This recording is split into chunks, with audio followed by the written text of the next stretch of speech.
welcome to the third part of my vibrato series.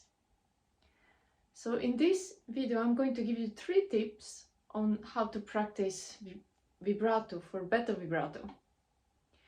So tips number 1 is to make 2 motions. One motion is going to be fast and one motion is going to be slow.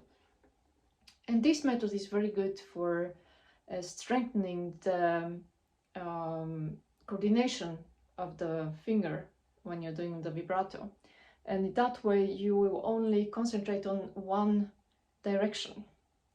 So the first vibrato we're going to do is fast upwards and then motion, slow motion downwards. So fast up and slow down. It will sound like this.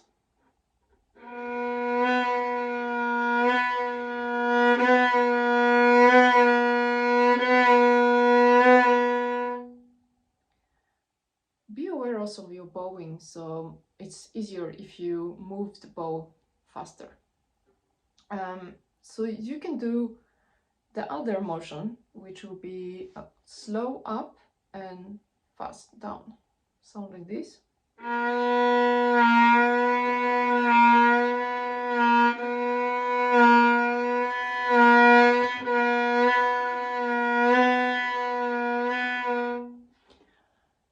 And you should really do a contrasting movement so that you can feel the difference between the motion. And when you have done that with all of your fingers, you can try to increase the tempo, but still keep the same motion. So it can be faster tempo, but still slow and fast movement. And in that way, eventually you will feel the impulse of the finger going up and down, and eventually you will not see any difference in the tempo. It will sound like real vibrato. Tip number 2 is to count the number of your vibrato swings.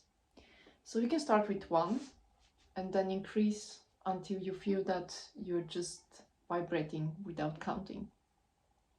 So let's start with 1.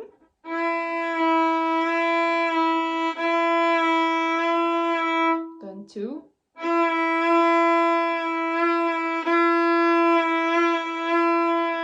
3.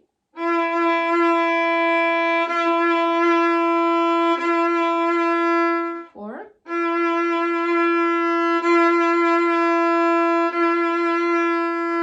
5.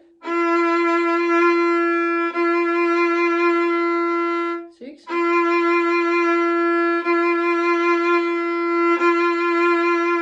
Tips number 3 is double stops. We all know how difficult it is to play double stop regardless, but when you do also vibrato on both notes, it's difficult to make equally beautiful sound. So here's my tips on how to work on that. You can place both fingers on the strings, but listen only to one of them and try to make the best sound you can. And that will make your ear strive to do the same with both notes later on. So let's say I want to vibrate on my first finger, and I want to put the third finger as well.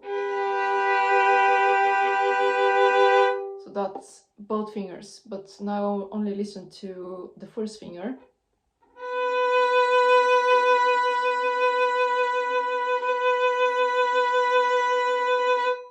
Pay attention to your physical sensation when you vibrate, but also let your ear guide you. Another thing to do is to practice scales on double stops for the sake of vibrato. So it will be like this.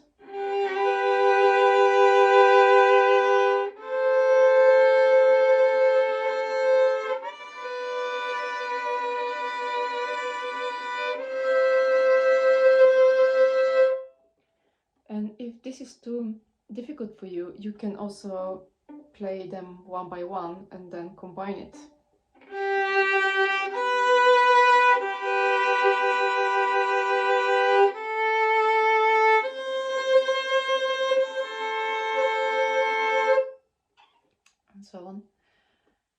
also try to use different bowings.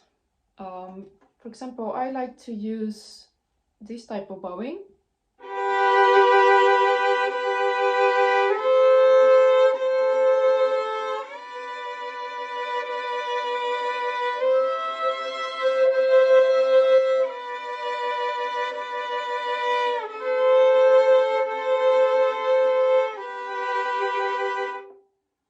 You can also use vibrato and non-vibrato exercise.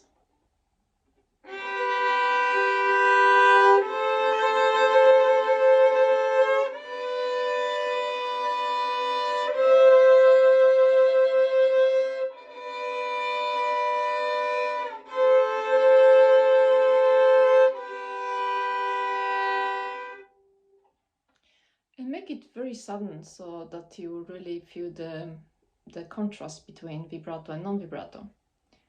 And here is also very important that you don't tense your shoulder or arm or wrist, and that you feel very relaxed during the movement. So combine all of these different methods because that will enrich the result of your exercises.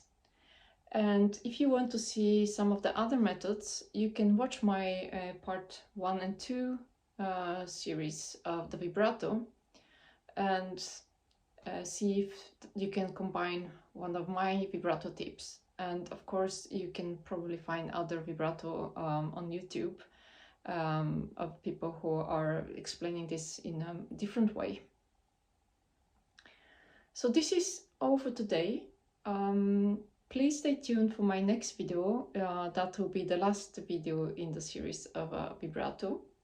And on that one, I'm going to concentrate on vibrato on the 4th finger.